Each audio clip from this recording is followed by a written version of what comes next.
Welcome to the monthly market report for Keeping Current Matters for October 2020.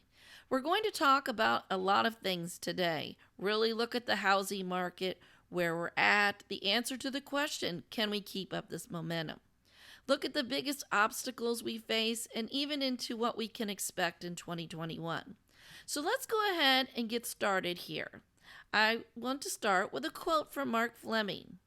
As we think about where we are in the world of real estate today in October, he says, housing has experienced a strong V-shaped recovery and is now exceeding pre-pandemic levels. You know what Mark is saying? We can confidently say that in the housing market, we are seeing and have experienced a V-shaped recovery. If you remember back just a few months ago, there's a lot of questions about that. Are we going to see a V? It's certainly still questions about that in the overall economy. If you remember, we've talked about the economists. The survey by the Wall Street Journal have said that the overall economy, they believe, the majority believe, that there's going to be some sort of V. But certainly in housing, we can say we've experienced a V-shaped recovery. If we visually look at what that is, we can go to the Housing Market Index. That's something created by NAR. We've been following it for the last several months. You know that, and we see this dip down in April in this kind of recovery V-shape there up is where we are today, exceeding pre-pandemic levels, looking at demand, supply, price, and time on the market. So as we look at the real estate business, we can confidently say we have experienced a V-shaped recovery. Now, there are questions about the overall economy, and we're going to get to that in just a minute. But I think when we look at our business, we can say we started out this year strong, and as people were able to come out from quarantine, that momentum continued on throughout there. If we look at kind of some of the key metrics relative to that recovery, our team put together this year overall change to key metrics, really saying, okay, what is the market that we've settled into? If you remember, last time we talked about getting through some of the pent-up demand and settling into this market, and we've settled into quite a nice market. If you look on the left here, showings are up across the country as tracked by showing time. 60.7% on average across the country as compared to January 1st. Purchase applications up 25% year over year. Pending deals up 21.8%, almost 22%. Existing home sales and new sales, home sales up as well. So all of these indicators indicate, hey, we're ahead of where we were this time last year. And even the information that we've reviewed really suggests we've worked through pent-up demand and we're settling into a market that is moving along quite well. And the challenge you see on the right side of the screen is inventory. Existing home sale inventory and new home sale new home inventory is down 33% for new homes and 39% for existing homes. That is the challenge in the market. But as we look across some of these leading indicators, and we can say, you know what? There are many people that their ideas of home, their thought of home, and their desire for home has changed during the pandemic. And it brings up this question. I think in our business, can we keep this momentum up? And that is the question that our team has been looking at. And to get a picture into that question, we've got to start to look at the overall economy. We know our business has fared well during this downturn, and we are thankful for that. But what do we look like overall in the economy in the U.S.? And so I want to take a little look at that for just a minute here and start with consumer spending across the U.S. And so this, measured by Opportunity Insights, goes all the way back to the 1st of January. It goes through September and shows we dipped down in April, down 31, almost 32% in consumer spending. And it kind of is slowly coming back up this even wider V shape and there is where the average is across the country. Consumer spending is within 4.1% of where it was back in January. That's an encouraging sign. We want to see that continue to return as consumers are able to go out and purchase goods and have certainly the income and the jobs to do that. The change in consumer spending across the country, you see many states in the blue color here are past or above where they were in January. They're positive relative to consumer spending. Some of the brown areas you see anywhere within 1%, 2% of being back to where they were back in January 1st. And some red states still lagging behind, certainly areas that were heavily hit by the coronavirus and dealing with that and has impacted these economies. Certainly the economies that are based on tourism, travel, and some of the service-based industries that have been hit hard are still recovering from that. Most recently, we know we have the unemployment rate at 7.9%. As we looked at this over the last 5 months, the unemployment rate has come down. I'm not suggesting that 7.9% is a good spot to be in for unemployment, but we've seen that come down, and we want to see it come down even more and continue to drop. People to get back to their jobs, to where they're able to provide for their families, for themselves. We started out this before the coronavirus hit in February at 3.5% unemployment. We're at 7.9%. 4.4% above that, and experts are projecting that's going to continue to fall going into the coming years. Nobody is projecting unemployment is about to go back up. To put that in perspective, we want to continue to see unemployment fall. Just a couple of months ago, we were talking about the comparison of unemployment to the Great Depression, the Great Recession, maybe some of the downturns in the 80s. You can see here that the comparison of the number of months where unemployment has been greater than or equal to 9%, and here in 2020. We've only been in 4 months of unemployment greater than 9%, and during the Great Depression, it was 108 months. The Great Recession, 30 months, and in the 80s, 19 months. So it puts the unemployment perspective on where we are today versus in the past. It's nowhere near like the Great Depression or the Great Recession, and economically speaking, we want to see that continue to return. Now, in our business, the gift that has been given to those relative to the housing and forbearance is starting to come down. The number of people that are in active forbearance is decreasing. We peaked out almost 5 million people for forbearance early in May, and now we're at 3.59, and want to continue to see that fall as people are able to come out of forbearance and they're able to make their mortgage payment. Now, we've talked about a lot how the CFPB has provided for extensions for people that need those for up to 360 days. I think there is information, too, to suggest that not everybody knows about the options of forbearance. And it's certainly our job to be out in the market talking about that. Not that we can solve every issue by any means, but we can direct people to what the options are by the CFPB been provided and coach them on reaching out to their service or reaching out to their bank to say, okay, what are the options if I still need this, if I'm still in trouble? But we want to continue to see people come off of that as they get their job back, as they're able to do what they need to do to make their mortgage payment and provide for their family. But it does bring up a question. We're in this election season right now, and I think many people say, okay, we've got high unemployment, 7.9%, like we've talked about. We've got people on forbearance. I may just wait and see. I may not do anything because I'm not sure what's going to happen in 2021. Are we going to see a housing crash?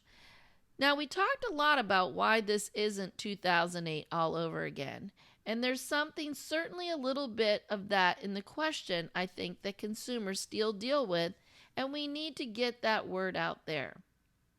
If you're dealing with somebody in that, or if we're helping an agent partner or whoever we're talking with this about, or if we ourselves are dealing with this with someone, we want to go back. We want to look at a couple of things. I would suggest to answer that question, we want to talk about inventory, equity, and what the experts are saying, okay? So if somebody says, I'm worried about what's going to happen in 2021, I'm going to wait because I think we may see a housing crash. Okay, well, that's certainly a perspective I would argue is brought on by the housing crash of 2008. So we want to start off with inventory there. And you'll remember this image here of the difference between 2008 and the difference between today. And this is updated with the most current information. And you can see today we're in a seller's market, where then we were in a buyer's market. Literally back in 2008, an oversupply of homes on the market for the number of people that wanted to buy them. Back in 2008, we were depending on when you look in the time frame anywhere from 10, 11, 12 months of inventory on the market. Where do we sit today? We sit at historically low inventory across the country. This graphic goes all the way back to 1999, and we're below that in the available inventory for the number of people that want to buy those homes. So a very different market than what we saw.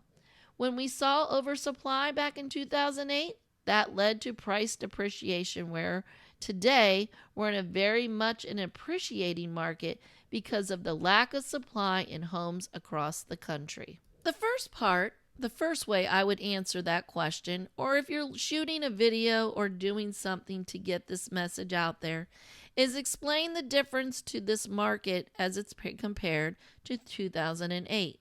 And you may know the answer to that, but that doesn't mean that everybody that's following us or watching us knows the answer to that question. The second way I would answer that question is equity. Equity gives people options today, and we've talked about that. John Burns Consulting tells us that 42.1% of the homes in this country are owned free and clear today, and that 90% of the homes have at least 10% equity. So significant equity in homes across the country. We talked a lot about that as well, and cash out refinances and how people have literally handled their equity different than they did in 2008. There are a lot of lessons learned back then that people have said, you know what? I don't want to repeat that issue and that problem. So we've done things differently, and that equity provided today gives people an option to hopefully weather the financial storm relative to the housing. If they did need to sell because they couldn't make their housing payment, they could sell today, pay a commission, and put some money in their pocket to provide for their family, where back in 2008, that wasn't the case. People were underwater, where they owed more on their home than it was worth, and they just walked away. So the equity position of home ownership today is very, very strong and gives them options relative to going into some sort of distressed sale. Now, are homes going to go into foreclosure? Yes, they are. That happens in our business, and it will always happen, but likely it's going to be a trickle version instead of a flood version of foreclosures. So equity is a big contributing factor in the strength of home ownership now and going into the next year. And the third thing is, what are experts saying? Experts are not calling for price depreciation in the coming months. You can see here the majority of experts say, hey, we're going to see somewhere between 3 and 4%, and I expect some of these to be revised up. CoreLogic said we're going to see 6% depreciation. They've revised up to 0.6 appreciation. Haas on the right there, still the outlier that we don't agree with, saying depreciation. But I think it's safe to say the majority of experts are saying we're looking at appreciations coming in the next 12 months. And you have to look at your market and say, okay, what do I see relative to inventory? What do I see relative to demand? Demand being driven by great interest rates right now, still average 30-year fixed below 3%. So very encouraging for that we see happening across the country and able to answer this question. The market is very different. There's strong equity and experts are forecasting appreciating values going into the next year. Bill McBride from Calculated Risk says this. This is very different from the increase in delinquencies following the housing bubble. Just like we said, lending standards have been fairly solid over the last decade, and most of these homeowners have equity in their homes, and they will be able to restructure their loan if they are employed. So we see that equity gives people options. We know banks have given the opportunity to people to go into forbearance and weather the storm financially relative to the housing market. And I think we can look into 2021 and say, here we don't see that as crash relative to all those factors, so very important to note right now. The one obstacle, though, let's talk about that. The obstacle that could be the impediment to our growth in housing, really the recovery, is the lack of available inventory. We're at a service shortage across the country in the number of available homes for the number of people wanting them, because home has grown. The value of home has grown over the pandemic. Interesting quote here from Realtor.com. Since the beginning of the COVID pandemic in March, nearly 400,000 fewer homes have been listed compared to last year, leaving a gaping hole in the U.S. housing inventory. As a result, home prices are accelerating at double last year's pace. So we don't have the inventory. We're in an accelerating market. Because so many people want a home, can't get them, and it's driving the price up across the country. We're in the accelerating market. If we look as well as the NAR's Seller Traffic Index, we see across the country still a lot of gray. A lot of folks reluctant to put their home on the market for a number of different reasons. Maybe they don't have a place to go or worry about what if we don't have a place to go. Second, may not feel safe in putting their home on the market right now. So I think our job is to go out and get listings. I'm going to talk in just a minute about where there's some available areas for those, but we want to see more sellers make the decision, and that's our job right now, is to get out in front of what we're doing. If we look at this year's overall change in listings, you've seen this, no doubt. We'll talk about this a lot, and it has kept us up to date. As we bring listings to market, the available inventory has continued to drop. Literally, people buying homes as fast, if not faster, than we're able to list them. So listing inventory is dropping. Although new home inventory is coming to market, we still need more of it. Now, it's a very interesting picture of this challenge here in existing home sales and new home sales from NAR from the census. If we look at existing home sales being up 10.5% and listings down 39%. So we have more sales than we've had literally inventory coming into the market, creating this challenge. Same thing in new home, but a much more drastic jump in the sale of new homes. 43% growth in new home sales, and yet listings are down cumulatively 33%. So again, this delta forming between the number of people that are buying and the number of available homes for them to buy, causing this challenge. It's a great way to articulate this and get this out to people that are wondering what's going to happen in the market. This is what's happening. More people are buying, less people are listing, or less available homes there are for those that want to purchase.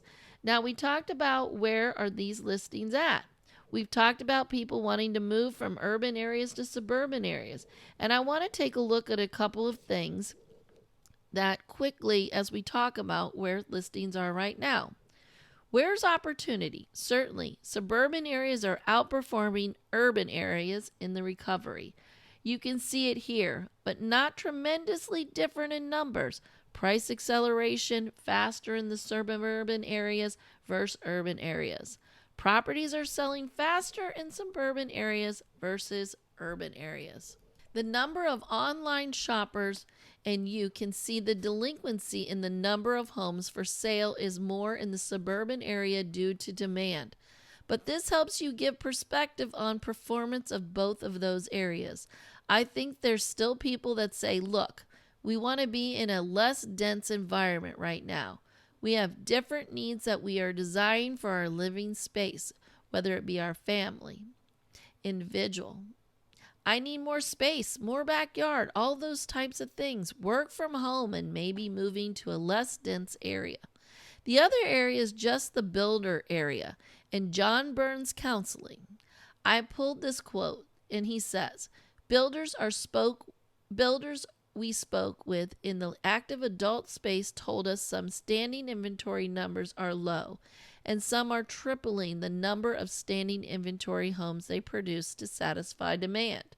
Some are also simplifying what they offer in their homes, a process that streamlines housing production and keeps new home prices more attainable. So we see a lot of people saying, hey, look, we can work from home now. We may be downsizing, moving to another home in an active adult community. And they're saying, look, we've got to build more homes and simplify that process. So you know somebody in that category? That may be an area that's available and has inventory. The other piece that is very apparent in the market is equity. Mark Fleming from First American says this, as homeowners gain equity in their homes, they're likely to consider using that equity to purchase a larger or more attractive home. The wealth effect of rising equity in today's housing market, fast rising demand against the limited supply of homes for sale, has resulted in continued housing appreciation and price appreciation. So as real prices are appreciation, what's the good news there? It's providing more equity for people, which gives them more options. And as we look across the country, the average home in Q2 gained almost $10,000 in equity. That's $9,800 in equity. You can see, depending on the state, where you're at and what that looks like. So options for people that are thinking we need something different in home, and these options are provided by enhanced equity. There's probably opportunity as well for some non-owner occupied opportunities in listings. Maybe people that have a few rental properties and checking in with them to say, okay, how is that working with receiving rents during the pandemic and the downturn? They may need to take advantage of the equity that they have and be able to sell that investment, pull some money off the table, and free up some inventory as well. So this equity that people have is giving them options relative to what they can do. So I think there's a lot of things happening in the market right now, inventory being the biggest challenge we face as an industry. Certainly, as we go into the winter months here and throughout the remainder of the year, we're going to stay on top of that as we look at, okay, is inventory growing? Are there more options? And as we wrap up today, I would say this, that using all this information, being out in the market right now is critical. We're in an election season. It's tough for people to say, okay, what's happening? I have some fears about what 2021 may bring. I have some fears about the election. I have some fears about what's going on. And I'll leave you with this. It's a quote from the Wall Street Journal. It says, truth is attainable by laying fact upon fact and then fact upon fact. So going back to what we've talked about, being able to talk about the difference in today's market, being able to talk about the strong equity, being able to talk about rising equity and what experts are saying about the market is the key to helping homeowners make powerful and confident decisions. So as always, the monthly market report, we try to keep it in about 20 minutes, give you an update of everything happening across the country relative to real estate in the market, and grateful for the time that you invest to spend with us, and hope you have a great, restful day, and take care. Put your hands up, everybody knows that. Don't hold back, got you on check.